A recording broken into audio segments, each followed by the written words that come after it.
of one and only John fans. My name is Rob Dawson. That is Terrence Oglesby. We are kind of in this little makeshift studio we got set up over here. We got a nice brick wall in the background. We got the nice Big East carpet over here in front of you. And we got a nice camera set up. I feel pretty good about this, boys. What's going on? How we doing? How we feeling?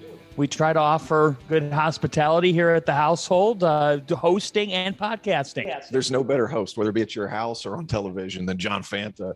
But, man, I feel like I'm running on about half a tank, but it's plenty after last night. The games lasted until, what, 2, 3 in the morning? Or at least I felt like it lasted until 2, 3 in the morning. That was us. The bar lasted until 2, 3 o'clock in the morning. So I'm feeling like I'm functioning on about half a tank, but at full Madison Square Garden, my second time going there was unbelievable. What an atmosphere.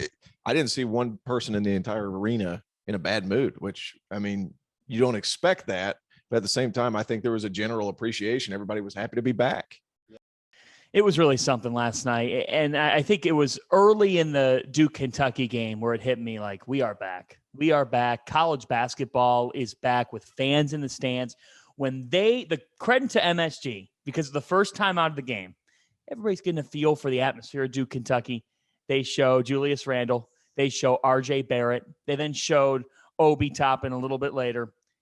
Place is going nuts. And when the noise bounces from side to side at the Garden, you feel it. That's why the Big East tournament at MSG has such a tradition over there, because you get those different. You get UConn and Nova. Last night it's Duke, Kentucky. That's the best of the best in college basketball, and those fans delivered. So you, the fans, major credit. Yeah, that's what I was talking. Remember how we talked about how the Garden is the best place to watch a neutral site non-conference game in college basketball.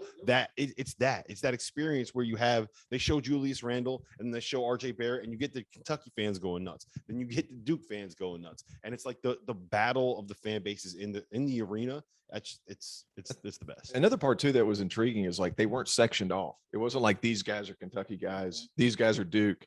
Like there were times last night, about 10 minutes ago in the second half, the entire arena was standing up. I mean, there was one time I was just looking around while play was going on, just kind of taking it all in because it was so many people, and it just felt good. Felt good. And you know what else it felt like? And we brought this up with the Miller brothers. It felt like there was a normal lead up to this season with the level of play we saw last night. The level of play, we talked about how this could be the best season that this sport has seen in quite some time.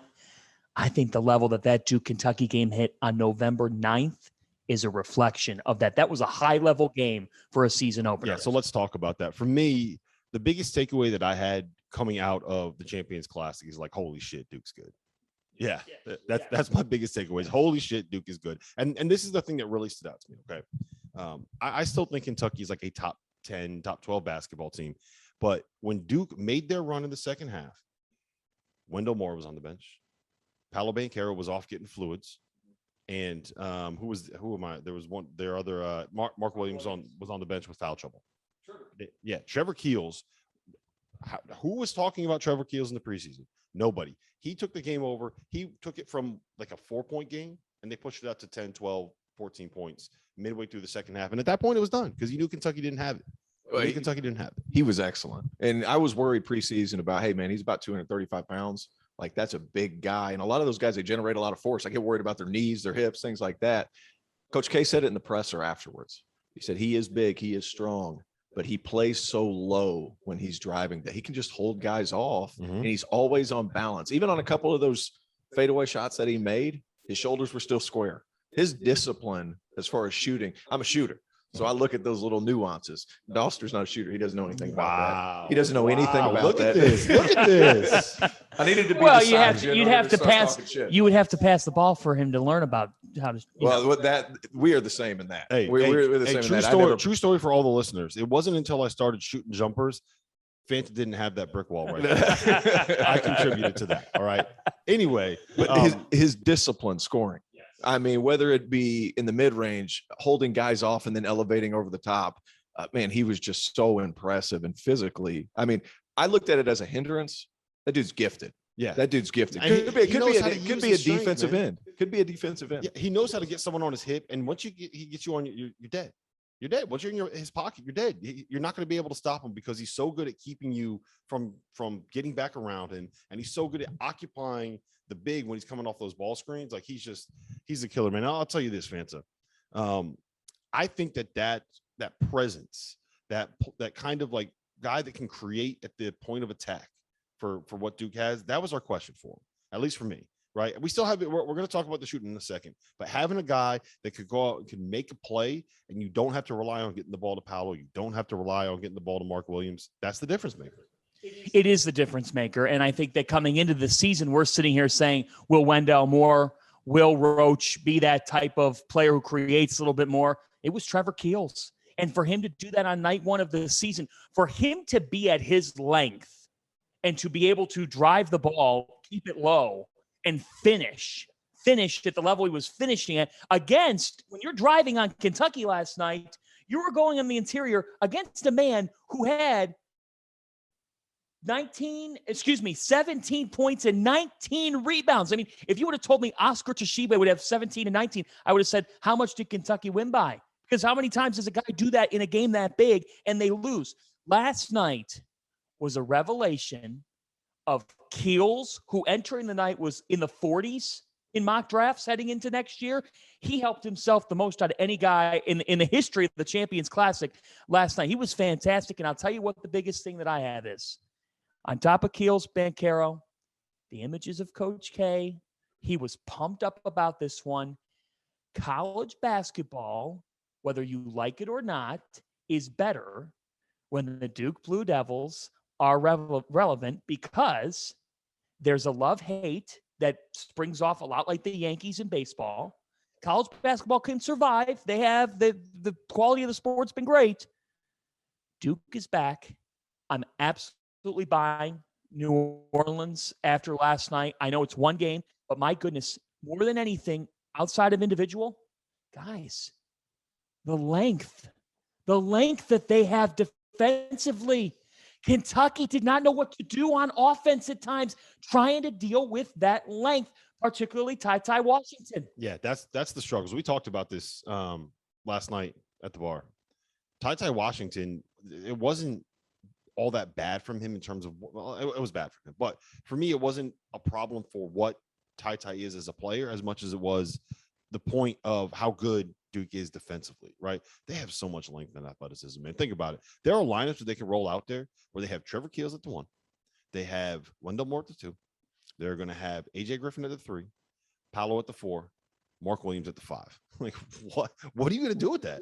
You said throwback last night. I agree. Hey, Theo, you played in the ACC back in the day. That is a throwback Duke defensive team, right?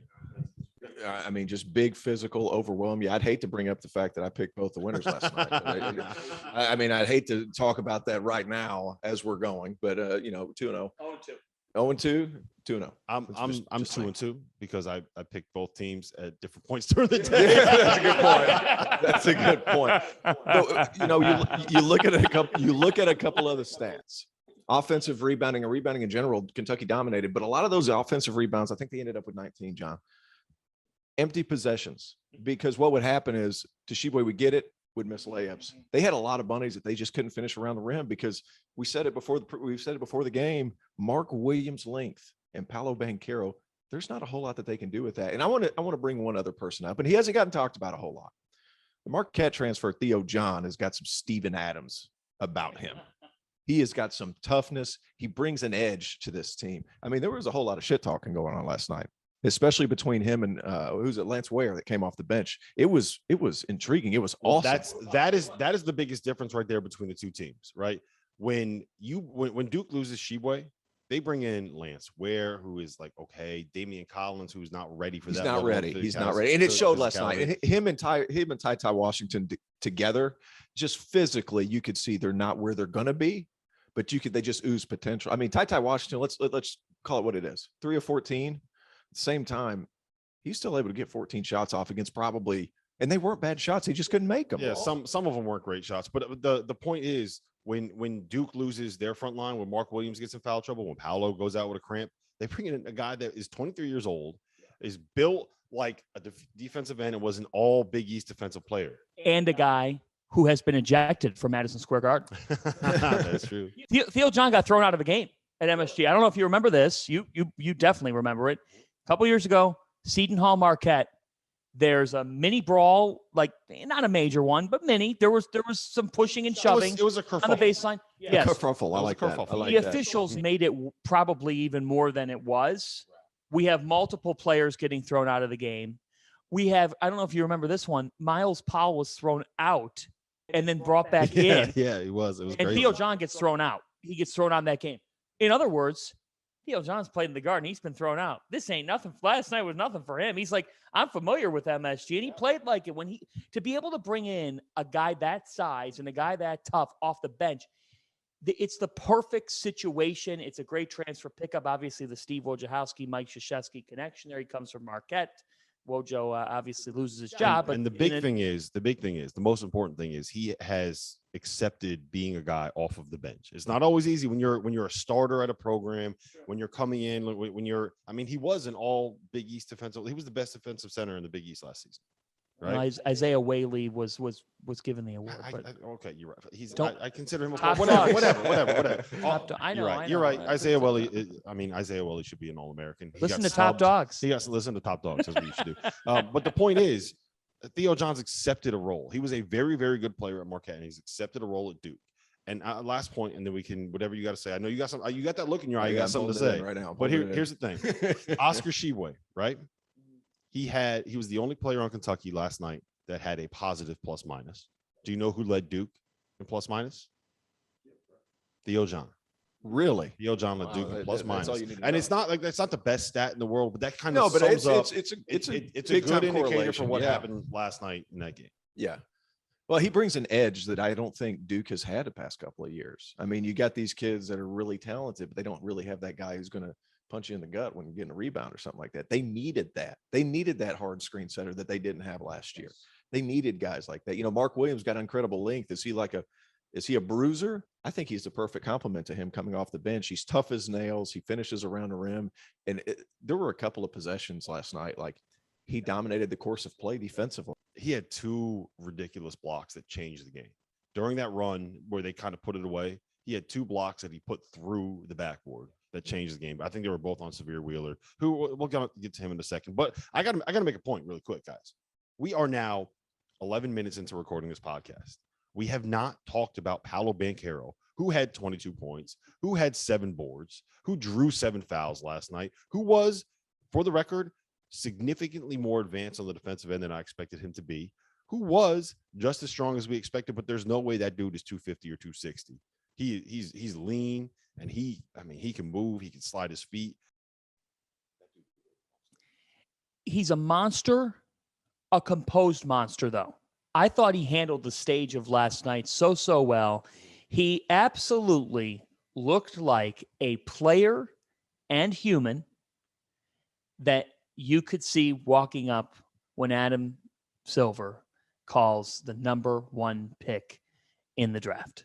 That is the fact. You could see him walking up on that stage as number 1 pick in the draft. And we were talking about it heading into this season. Last night, the belief came out of that entire building, everybody that was watching. If you watched him in person, what doesn't he do well? What doesn't he do well? I'm curious to see when teams do pack it in, what his decision-making is. But this kid created, drove. You could pack it in. Guess what? He'll still drive at you and he'll finish, and he'll get fouled if he doesn't finish. I love everything about Paolo Banchero. I love everything about him. And for a first impression in college basketball, give him a 10 out of 10, battling through cramps too, and still making winning plays. He's not a guy who came in last night and was out for just me. For me, he made winning play after winning play, and the defensive advancement. That is a big indicator of just how good this kid could be. The fact he was that good defensively on opening night. It was incredible. And I'm going to have a little, I don't even know if it's a hot take. They say you save the best for last. I think Paolo Banchero is the best NBA prospect that Coach K has ever had. Better than Zion? Better than Zion. I can't do that today. I'm sorry. Zion weighs 315 right now.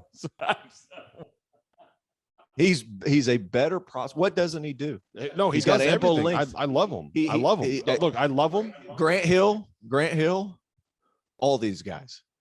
Anybody he's ever had. He is the best one. I just want to let you guys know. Hold on. I just want to let you guys know. I did not say that. John Fitz did not say that.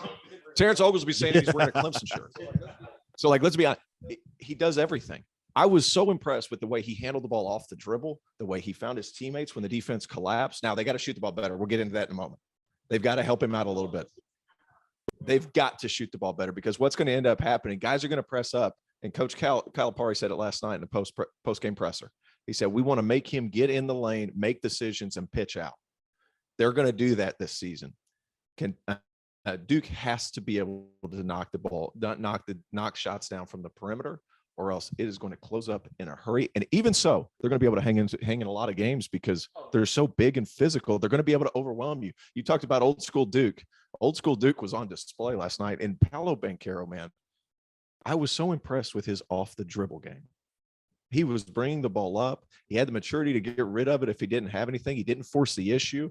This Duke team, I just don't know who stops him. On an on night, that shimmy fadeaway about 15 feet on the left side, when a guy came to double and he spun away from the double team, he saw the double team coming, spins away from the double team and knocks down a fadeaway. So here's my question to both of you. He did that at 18 years old. Insanity. Although the quote about being the best prospect Coach K's ever had. Name a better one. Well, Zion Williamson would be. No, sir. Okay. All right. So let's Zion, hold. Okay. The reason I say that, Zion had obvious holes. Obvious holes. Can't shoot. Worried about his weight. Is he going to get hurt? How long is he going to be able to play? Where's the hole with Paolo Banchero? Where's the hole? I can't find one. 6'10". On November the 10th, can I say I need to see a little bit more of a sample size to come over to your camp? No, sir. Fanta, you better hop on this boat right now. I can't hop on the boat. I'm not hopping on the ferry. Neither are you. I'm going to ask you both this, though. Where do you lean? Are you either encouraged that Duke only hit 1-3 and won the way they did still by 8 points, or are you concerned about that long term? Which side do you lean more on? I'm absolutely concerned. Who hit the three? Trevor Keels. I am absolutely concerned about it for the simple reason that we saw this with the Zion team, right? What you would do is you would just pile people in the paint. You would dare them to shoot over the top. It got to the point, I don't know if you guys remember this against UCF. They put in the second round of the tournament, they put Taco Fall on Trey Jones and just had Taco Fall stand in front of the rim and did not guard Trey Jones. And Duke needed, I mean, it was kind of a miracle that they were able to get out of the second round of that tournament game. And I think that we might see a situation where it's similar. Now, I think Trevor Keels is a better offensive weapon than any of the guards that Duke team had. He's better than Trey Jones offensively. He's better than Jordan Goldwire was offensively.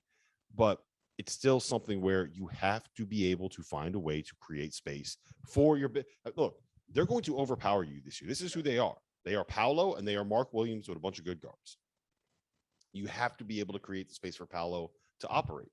Because what we saw he's a very good mid-range shooter. He's not a great three-point shooter yet. He's just not. No, but you know what? He's able to do a nice job of, like last night with about 6 minutes left and Kentucky kind of creeping, but they had made the full-on run quite yet. He comes back in from the cramps and he takes the ball. He's like 16 feet away from the bucket on the left baseline. Nonetheless, he turns, he knocks that down in your eye hole. This kid creates for himself at the mid-range level. I'm wondering here, like for me, I expect Wendell Moore to keep ascending. Am I wrong for not thinking that? Because he's got to be part of this equation. He was good last night, but the problem is he's not a guy that's going to like make jumpers. He needs to make jumpers. He does, but he's got a space of floor. But that's like saying we need Terrence Oglesby to be a great defensive player. Like it's not just sometimes you are what you are. Absolute refusal. Sometimes you just are what you are. So that's that Andre, we compared him a little bit. At least I did to Andre Iguodala. If he can do that, he doesn't have to be great. The big 30 to 35. If he could be that guy, you saw what he did with Severe Wheeler last night. The thing is, he doesn't have to be a great shooter. He has to be a good enough shooter that defenses need to respect it. 33 to 35%. You got to keep him honest. Same thing with Trevor Keels. Same thing with Jeremy Roach. That's why I think there's a lot of value in Joey Baker and his ability to shoot and pull people away from the basket. And here's the other thing. AJ Griffin is probably the second best NBA prospect on this team. If you talk to NBA scouts in terms of the way that he can defend, his versatility, his physicality, he played 10 minutes last night. He's not there yet. He's not there yet. He'll I mean, it's also he's coming off the injury, so like I'm not saying he's not ready, but like you got to give that one a little bit of time to acclimate.